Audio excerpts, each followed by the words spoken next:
वो एक बियाबान जंगल था। अर्जुन उस जंगल में खड़ा हुआ इधर उधर देख रहा था।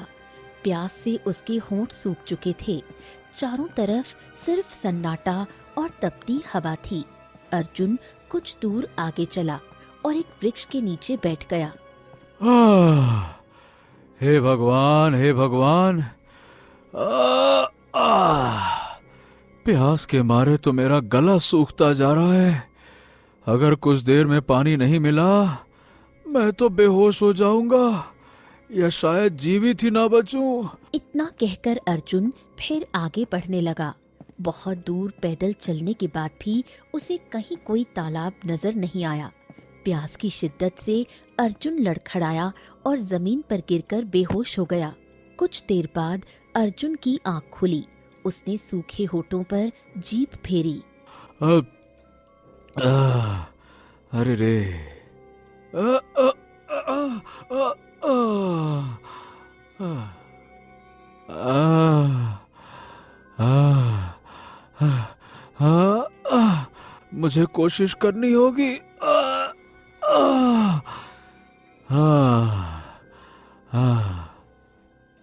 अर्जुन फिर से आगे बढ़ा। तभी उसकी नजर सामने रखे एक बड़े और विचित्र मटके पर पड़ी। मटके को देखकर अर्जुन की आंखों में चमक आ गई। है? अगर यहाँ मटका है तो इसमें पानी जरूर होगा। काश काश 2 बूंद पानी मिल जाए, वही मेरे लिए काफी होगी। अर्जुन हांफता हुआ मटके तक पहुंचा। उसने मटके को उठाने की कोशिश की, लेकिन वो हिला तक नहीं।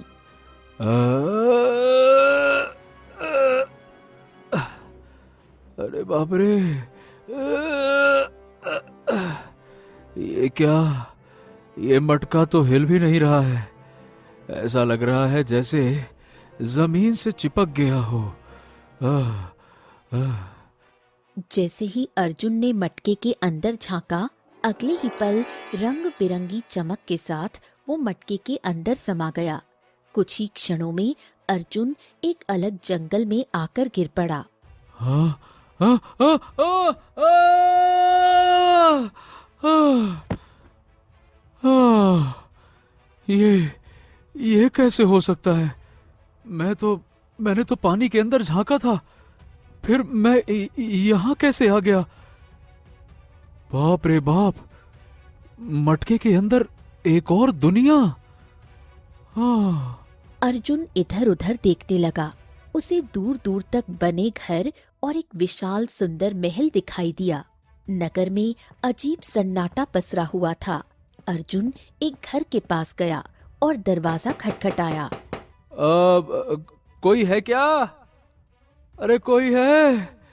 मुझे 2 बूंद पानी ही पिला दो। अरे कोई है क्या? उसकी आवाज लौटकर उसी के कानों में गूंज गई। अर्जुन कई घरों के दरवाजे खटखटाता रहा, लेकिन सन्नाटे के अलावा कुछ नहीं मिला। लगता है ये वीरान नगर है, यहाँ कोई नहीं रहता। अर्जुन दोबारा जंगल की ओर लौटा और पानी की तलाश करने लगा। बहुत देर बाद उसकी नजर रंग बिरंगी चमक से भरे एक तालाब पर पड़ी। हाँ, हे ऊपर वाले, तेरा बहुत बहुत शुक्रिया। अर्जुन दौड़ता हुआ तालाब के पास पहुंचा। जैसे ही अर्जुन पानी पीने झुका, तालाब के भीतर से आवाज आई। तुम इस तालाब का जल नहीं पी सकते। अगर पियोगे तो पत्थर के बन जाओगे और कभी प्यास से मुक्त नहीं हो पाओगे। अर्जुन घबरा गया और पीछे हट गया। हाँ, हे भगवान, अब ये कैसी आवाज है? मुझसे डरो मत, मैं यही तालाब हूँ। अब से तुम हमेशा प्यासे रहोगे, जब तक इस नगर को श्राप से मुक्त नहीं कर दोगे, तब तक तुम भी कभी मुक्त नहीं हो पाओगे। हैं? कौन सा नगर? जादुई मटके के अंदर का नगर, जो तुम्हारी वजह से श्रापित हुआ है। तालाब की आवाज और कठोर हो गई। अब से पानी तुम्हारे लिए सपना होगा। जहां जाओगे लोग तुमसे घृणा करेंगे, तुम तड़पोगे, प्यास से जलोगे, लेकिन मरोगे नहीं। अर्जुन को सब कुछ घूमता हुआ महसूस हुआ। वो चक्कर खाकर जमीन पर गिर पड़ा। अगले ही पल अर्जुन की आंख खुल गई। उसका शरीर पसीने में नहा चुका था, सांसें तेज थी। वो सपना था। उसकी पत्नी गौरी उसके पास लेटी हुई थी। क्या हुआ? क्या आपने फिर वही भयानक सपना देखा? हाँ गौरी, कुछ दिनों से यह सपना बार बार आ रहा है। तुमको पता है, सपने में मैं प्यास से तड़पता हूं, मटके के अंदर चला जाता हूं और वहां एक नगर और तालाब मिलता है, लेकिन मैं पानी नहीं पी सकता। तालाब मुझसे कहता है कि वो नगर मेरी वजह से श्रापित है। अब समझ नहीं आता कि यह सपना मुझे बार बार आ क्यों रहा है। गौरी गहरी सोच में डूब गई। देखिए, पिछले कुछ समय से हमारे गांव में भयंकर सूखा पड़ा है। तालाब और नदियां सूख रही हैं। आप इसी चिंता में हैं, इसलिए ऐसा सपना आ रहा है। अब आप सो जाइए। इतना कहकर गौरी सो गई, लेकिन अर्जुन की आंखों से नींद कोसों दूर थी। वो पूरी रात जागता रहा। अगले दिन राज्य का राजा विक्रम अपने महल के दरबार में चिंतित अवस्था में बैठा हुआ था। उसके बगल में उसका मंत्री भी बैठा हुआ था। महाराज, क्या बात है? क्या हो गया? काफी देर से मैं देख रहा हूँ कि आप बड़ी गहरी सोच में डूबे हुए हैं। क्या हुआ महाराज? मंत्री जी, आप तो जानते हैं ना कि हमारे राज्य में अचानक से भयंकर सूखा पड़ गया है। ये सूखा कुछ ही समय में काल का रूप ले चुका है। हमारे बचपन में भी सूखा पड़ा था, लेकिन ऐसे अचानक से कभी नहीं हुआ था। कहना क्या चाहते हैं महाराज? स्पष्ट स्पष्ट बताइए, क्या बात है? मतलब ये है कि हमारे राज्य में पड़ा ये सूखा हमें बहुत ही रहस्यमयी लग रहा है। हमने आपसे कहा था ना कि किसी चमत्कारी साधु को महल में बुलवाया जाए। उसका क्या हुआ? मंत्री ने गहरी नजर से राजा विक्रम की ओर देखा। महाराज, मैंने तो पहले ही अपने 2 सैनिक दौड़ा दिए हैं। आप चिंता मत करिए, वो आते होंगे। तभी दरबार में एक सैनिक ने प्रवेश किया। उसके साथ एक साधु भी मौजूद था। महाराज, ये हमारे राज्य के सबसे ज्ञानी साधु बाबा हैं। इतना कहकर सैनिक वहां से चला गया। राजा विक्रम ने साधु की ओर गंभीर दृष्टि से देखा। हाँ, साधु महाराज, अब आपसे कुछ छुपा तो है नहीं। हम ये जानना चाहते हैं कि हमारे राज्य में अचानक से ये सूखा क्यों पड़ा और इसे दूर करने का उपाय क्या है। महाराज, आप चिंता मत कीजिए। मैं यहीं राज दरबार में बैठकर ये पता लगाने का प्रयत्न करूंगा कि आखिर राज्य में ये विपत्ति आई क्यों है। इतना कहकर साधु ने अपनी आंखें बंद कर ली और मंत्रों का जाप करना शुरू कर दिया। ओम। कुछ देर बाद साधु ने अपनी आंखें खोल ली। महाराज, आपके राज्य में ये विपत्ति 2 लोगों की वजह से आई है। 2 लोग? हाँ महाराज, उन 2 लोगों को राज्य से अपमानित करके बाहर निकाल दिया जाए तो ये सूखा समाप्त हो जाएगा। आकाश काले बादलों से घिर जाएंगे, वर्षा होने लगेगी और सूखे खेत फिर से हरे भरे हो जाएंगे। ये सुनकर राजा विक्रम चौंक गया। कौन हैं वो 2 लोग? महाराज, आपके राज्य के निकट हरिहरपुर नाम का एक गांव है। उस गांव में अर्जुन नाम का एक व्यक्ति अपनी पत्नी गौरी के साथ रहता है। ये सारी की सारी मुसीबत उन्हीं दोनों की वजह से आई है। राजा विक्रम ने अपने मंत्री की ओर देखा। मंत्री जी, 2 सैनिकों को लेकर जाइए और अर्जुन व उसकी पत्नी गौरी को राज्य की सीमा से धक्के देकर बाहर निकाल दीजिए। जाइए। मंत्री तुरंत 2 सैनिकों के साथ वहां से चला गया। इधर अर्जुन अपनी पत्नी गौरी के साथ झोपड़ी के पास बैठा हुआ था। तभी मंत्री गांव में प्रवेश कर गया। गांव की सीमा पर मुखिया बैठा हुआ था। मुखिया, ये बताओ, तुम्हारे गांव में ये अर्जुन और गौरी नाम के 2 लोग रहते हैं ना? हाँ हाँ हाँ हाँ, दोनों पति पत्नी हैं। पूरा गांव उन्हें जानता है। मतलब कुछ वर्ष पहले ही इस गांव में रहने के लिए आए थे। वैसे यहाँ के नहीं है, कहीं और के हैं। ये तो हो गया उनका इतिहास। वर्तमान बताओ, उनका घर कहाँ है, कहाँ रहते हैं वो? मुखिया ने सामने झोपड़ी की ओर इशारा किया। ये देखिए वहाँ, वो सामने जो व्यक्ति एक औरत के साथ बैठा दिखाई दे रहा है, वही अर्जुन है और वो उसकी पत्नी गौरी है।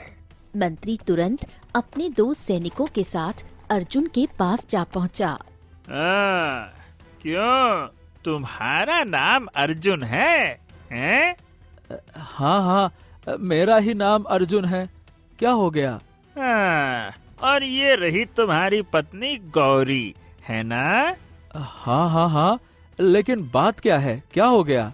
मंत्री की आवाज कठोर हो गई। बात ये है कि महाराज का हुक्म है कि तुम्हें और तुम्हारी पत्नी को राज्य की सीमा से अपमानित करके बाहर निकाल दिया जाए। समझ गए? क्या? लेकिन हमने ऐसा क्या कर दिया है? क्या बात क्या है?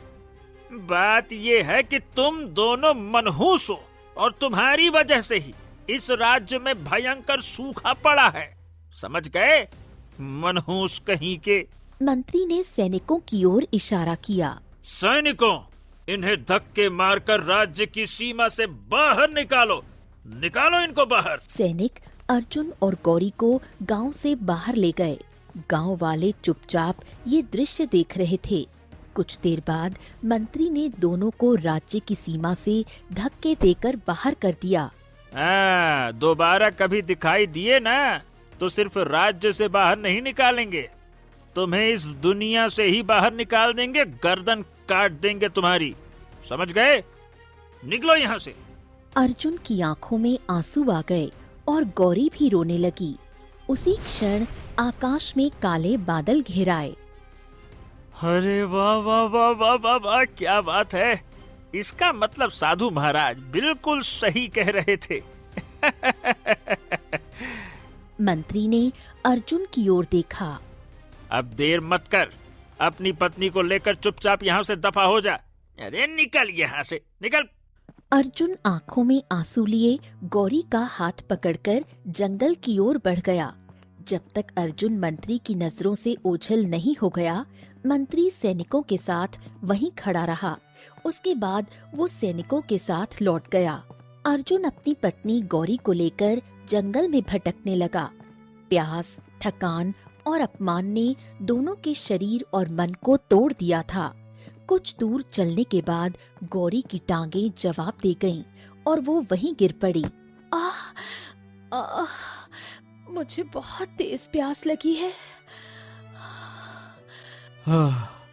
प्यास तो मुझे भी बहुत तेज लगी है। चलो जंगल में कोई तालाब तलाशते हैं।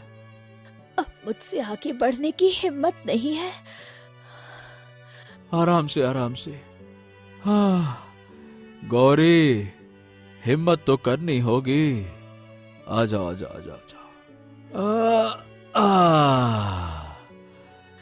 अर्जुन ने गौरी को सहारा दिया और दोनों फिर से तालाब की तलाश में निकल पड़े।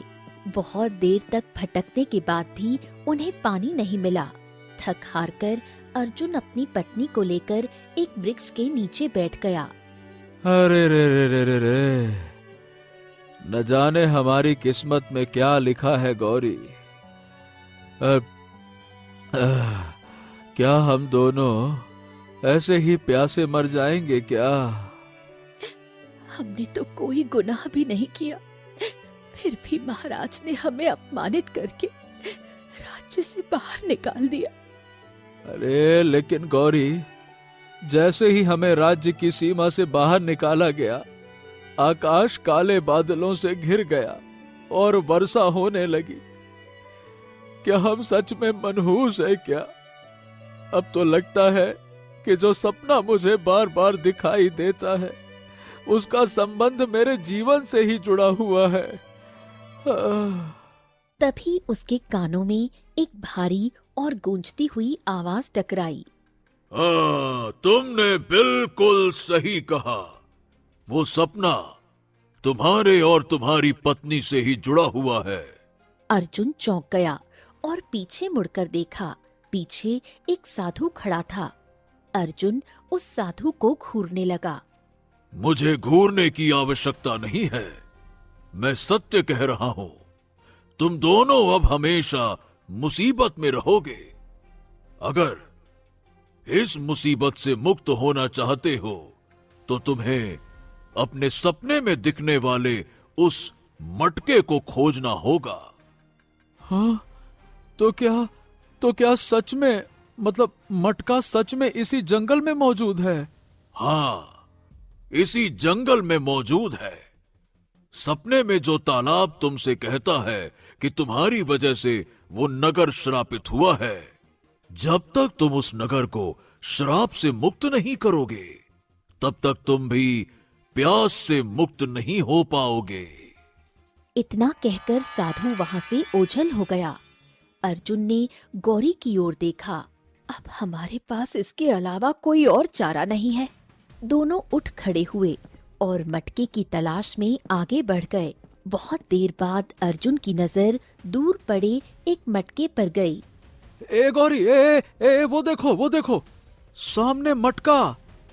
हाँ, यही वो मटका है जो मुझे सपने में दिखाई देता है। चलो चलकर देखते हैं। आओ।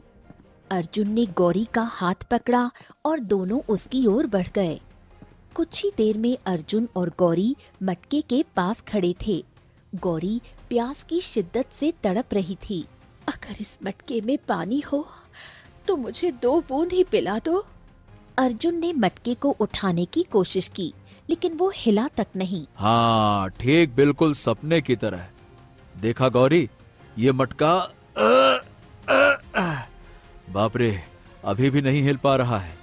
ऐसा लग रहा है जैसे जमीन से चिपक गया हो। अरे रे। गौरी प्यास से बेहाल थी। जैसे ही उसने मटके के अंदर झांका, अगले ही पल रंग बिरंगी चमक के साथ वो मटके के अंदर समा गई। हाँ, गौरी, ए गौरी! डर से कांपते हुए अर्जुन ने भी मटके के अंदर झांका। अगले ही पल वो भी उसी रंग बिरंगी चमक के साथ मटके के अंदर समा गया।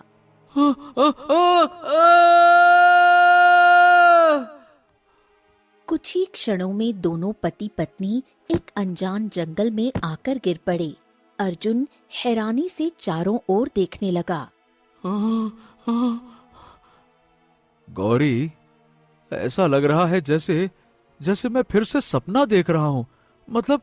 मतलब सपने में भी मैंने यही मंजर देखा था, बिल्कुल यही। मतलब बस फर्क इतना है कि तब मैं अकेला था और तुम मेरे साथ हो, बिल्कुल ऐसा ही। गौरी इधर उधर देखने लगी। सपने में तुम्हें एक नगर और एक तालाब भी दिखाई देता था। अगर तुम्हारा सपना सच है तो यहाँ कहीं न कहीं वो नगर भी होगा। हाँ, सही कह रही हो। चलो, हम उस नगर को तलाशते हैं। चलो। अर्जुन ने गौरी का हाथ पकड़ा और दोनों जंगल के भीतर उस रहस्यमय नगर की तलाश में आगे बढ़ गए। बहुत देर बाद अर्जुन एक विचित्र नगर में पहुंचा। उस नगर में कदम रखते ही वो ठिठक गया। नगर में जितने भी लोग दिखाई दे रहे थे वो सभी पत्थर के बने हुए थे। किसी का चेहरा डर से जमा हुआ था तो किसी का हाथ आकाश की ओर उठा हुआ था। अरे, हे गौरी, मैंने सपने में देखा था कि ये नगर पूरी तरह से वीरान है और यहाँ कोई मनुष्य नहीं है। लेकिन ये दृश्य तो सपने से अलग है।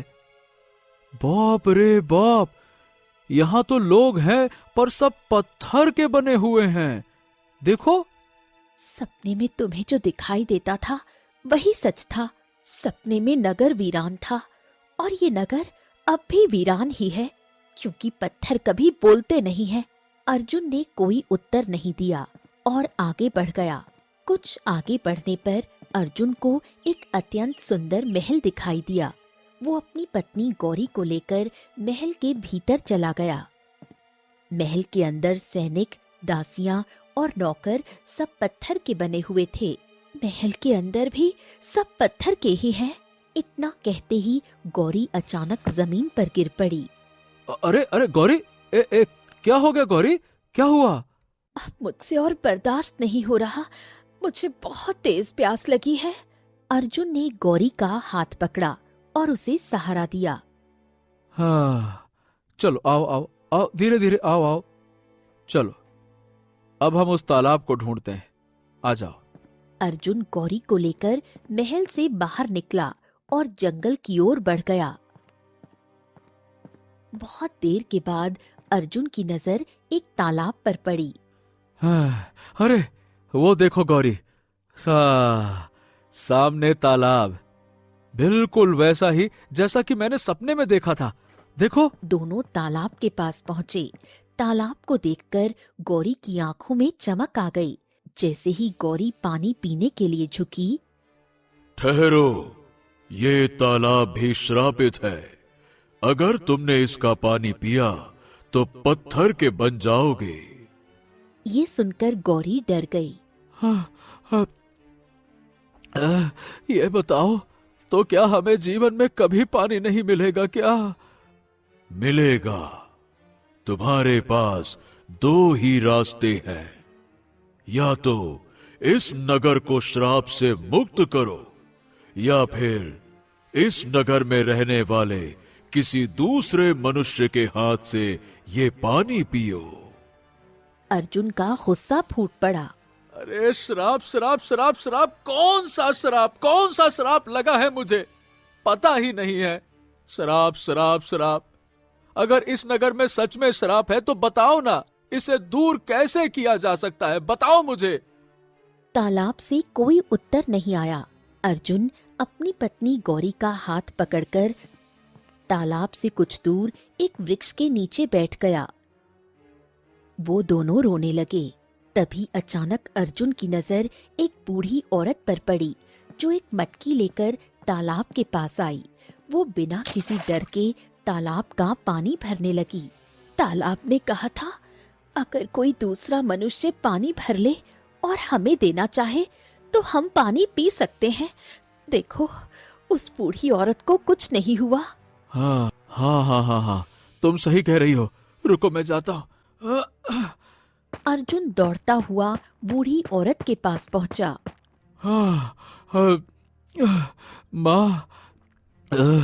माँ, मुझे पानी पिला दीजिए। मैं और मेरी पत्नी 2 दिन से प्यासे हैं। बूढ़ी औरत ने जैसे ही अर्जुन को देखा, उसका चेहरा गुस्से से भर गया।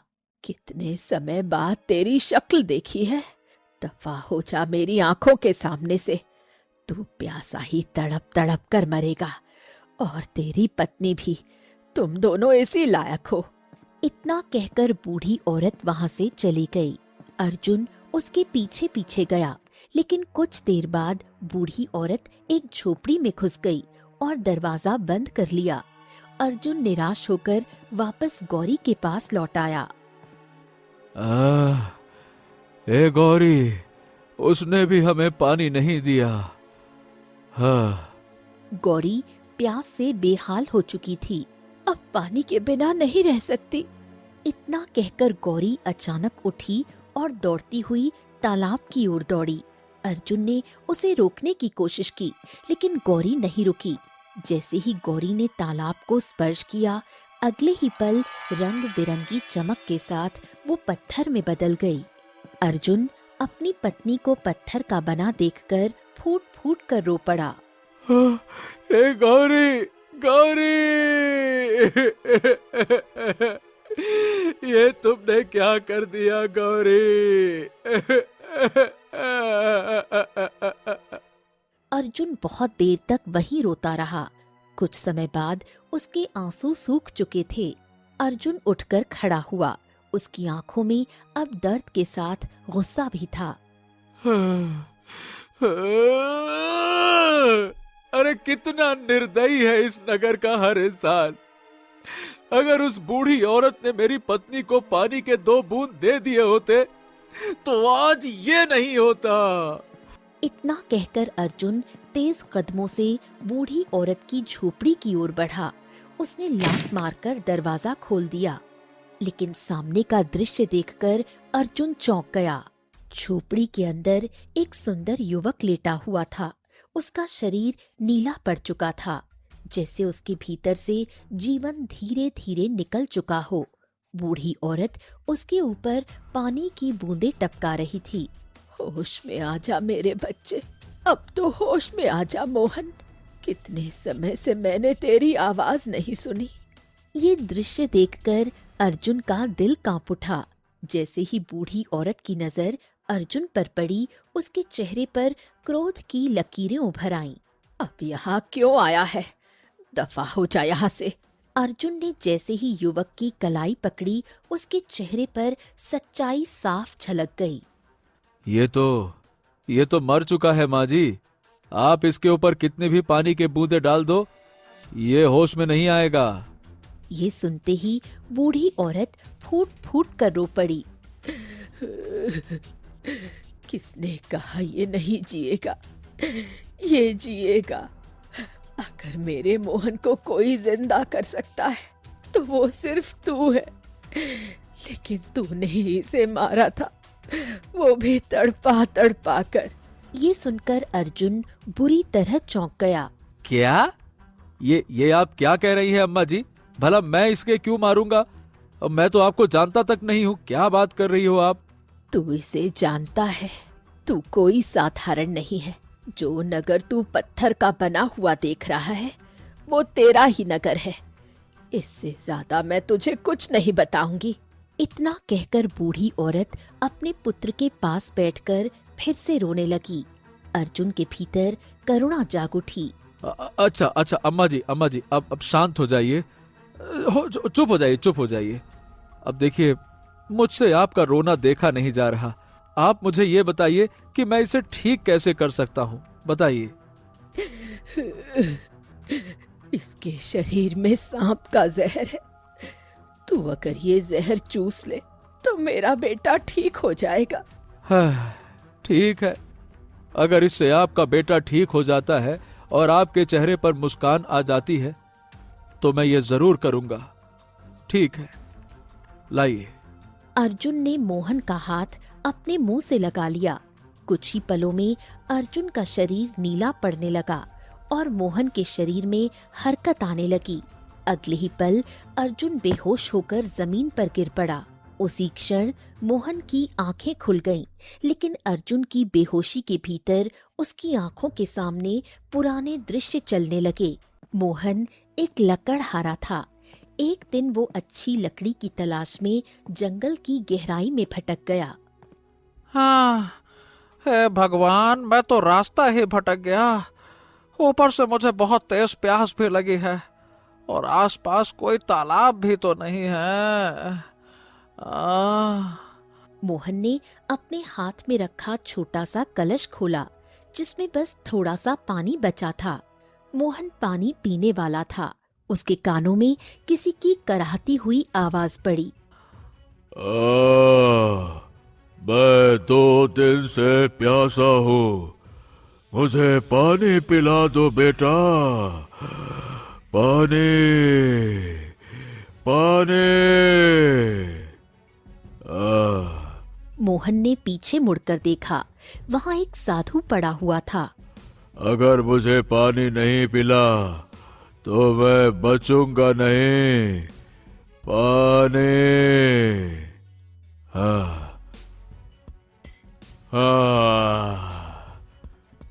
मोहन को दया आ गई और उसने अपना थोड़ा सा पानी साधु को पिला दिया। अचानक साधु उठकर खड़ा हो गया। जंगल में जो भी यात्री भटकता है, मैं उसकी परीक्षा लेता हूं। तू पहला मनुष्य है जिसने ये परीक्षा पास की है। साधु ने मंत्र पढ़ा और अगले ही पल उसके हाथों में एक मटका प्रकट हो गया। ये कोई साधारण मटका नहीं है, जादुई मटका है। इससे जो मांगेगा तुझे वही मिलेगा।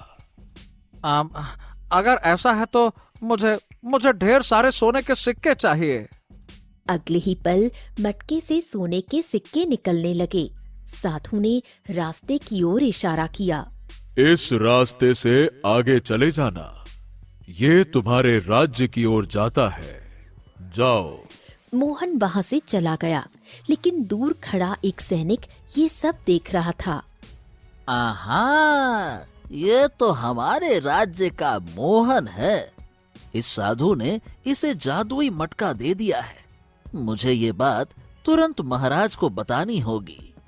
सैनिक सीधा अर्जुन के दरबार में जा पहुंचा।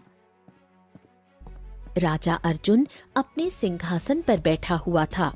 उसके बगल में उसकी रानी गौरी बैठी थी। रानी गौरी के गले में एक सांप लिपटा हुआ था। उसे सांप पालने का शौक था। सैनिक ने सारी घटना राजा अर्जुन को बता दी। ये सुनकर रानी गौरी ने अपने पति राजा अर्जुन की ओर देखा। अगर ये बात सच है तो वो मोहन आपके लिए खतरा बन सकता है। सैनिक, इसी समय मोहन और उसकी मां को उस मटके सहित राज दरबार में लेकर आओ। जाओ। कुछ देर बाद मोहन और उसकी मां राज दरबार में खड़े थे। मोहन के हाथों में वही मटका था। तुम्हारे हाथ में जो मटका है वो जादुई मटका है। लाओ, ये मटका मुझे दे दो। अब से ये मेरे पास रहेगा। लाओ। ये तो अन्याय है महाराज।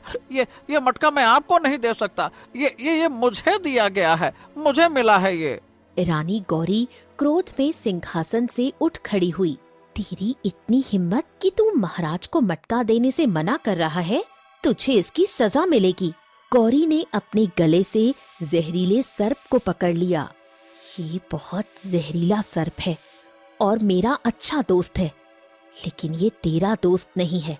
इतना कहकर गौरी ने सर्प मोहन की ओर फेंक दिया और उसी क्षण मटका उसके हाथ से छीन लिया। सर्प ने मोहन को डस लिया। मोहन का शरीर नीला पड़ने लगा।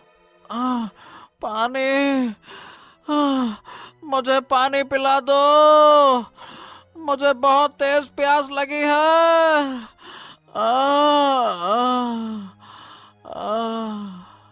राजा अर्जुन और गौरी ने उसकी ओर देखा तक नहीं। मोहन की माँ फूट फूट कर रोने लगी। पापियों, तुमने मेरे बच्चे पर बिल्कुल भी दया नहीं की। भगवान तुम्हें इसकी सजा जरूर देगा। अचानक रंग बिरंगी चमक के साथ वही साधु प्रकट हुआ जिसने मोहन को मटका दिया था। साधु का चेहरा क्रोध से लाल हो गया। तुमने इस निर्दोष को जादुई मटके के लिए मार दिया। तुम्हें इसकी सजा मिलेगी। साधु ने अर्जुन की ओर देखा। तुम्हें अपने राज्य पर बहुत घमंड है ना?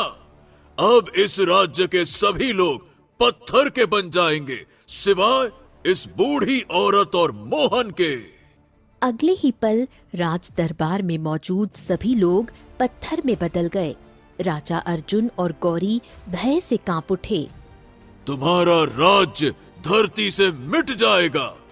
ये राज्य इस जादुई मटके में समा जाएगा जिसके लिए तुमने पाप किया।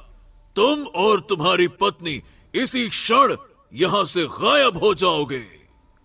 और हां, जहां जहां तुम जाओगे वहां वहां सूखा पड़ेगा।